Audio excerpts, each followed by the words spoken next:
تعالوا اقول لكم على اسهل طريقه لطاجن الرز المعمر الرهيب ده. اول حاجه هحط الطاجن في الفرن وهو فاضي علشان يسخن مع الفرن، الحركه دي بتفرق قوي في السوا. وبعد ما اطلع الطاجن هحط له زبده او سمنه بلدي، بصوا هتسيح لوحدها من سخونه الطاجن. وهحط بعد كده الرز اللي انا غسلاه. هحضر بقى الخلطه اللي انا هحطها على الرز.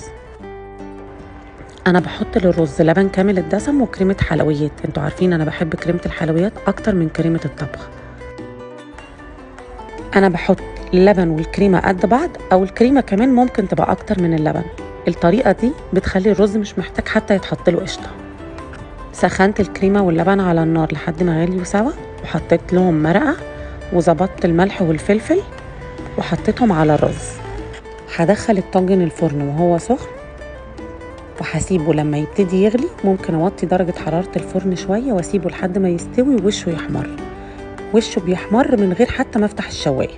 لو عايزين تحمروا الوش اكتر ممكن بعد ما تطفوا عليه تفتحوا الشوايه شويه، وهتاكلوا احلى رز معمر.